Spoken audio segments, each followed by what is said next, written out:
El Niño ప్రభావం పరిస్థితుల్లో రైతులు తీసుకునే జాగ్రత్తలపై అధికారులు రైతులకు అవగాహన కార్యక్రమాలు చేపడుతున్నారు. బోయినపల్లి మండలం దేశాయిపల్లిలో రైతులకు అవగాహన కార్యక్రమాన్ని చేపట్టారు. వ్యవసాయ శాఖ అధికారులు గత సంవత్సరం ఈజీఎస్ లో ఉపాధి హామీలో భాగంగా 6 రైతులు కూరగాయల షెడ్లు, బర్ల షెడ్లను నిర్మించుకోవడంతో 6కి 4 లక్షల రూపాయల 15,000 రూపాయల చెక్కులను అందజేశారు. కార్యక్రమానికి నిమ్మ భాగ్యలక్ష్మి శ్రీనివాసరెడ్డి హాజరై మాట్లాడుతూ ప్రస్తుత పరిస్థితుల్లో వర్షాలు తక్కువ ఉండటం వల్ల నీటిని పొదుపుగా వాడుకోవాలని సూచించారు. ఇంకుడు గుంతలు నిర్మించుకోవాలని, తక్కువ నీటితో పండే పంటలను సాగు చేయాలన్నారు.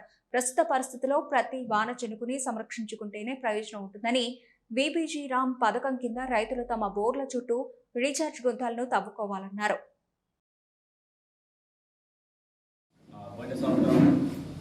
మన పశువుల షెడ్లు నిర్మించుకోవడం జరిగింది. ఈజీఎస్లా కూరగాయల కోసము ఒక 6 రైతులు కూరగాయల కోసం నిర్మించుకోవడం జరిగింది. దానిలో భాగంగా ఈరోజు దేశాయపల్లి గ్రామంలో 4,15,000 శాంక్షన్ అయినాయి. ఒక్కొక్క షెడ్కు 65 నుంచి 70,000 రూపాయలు 6కి ఇవ్వడం జరిగింది.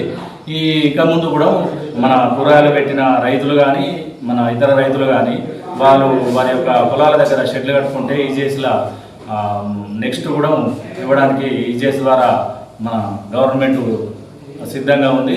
అందులో ఈరోజు మన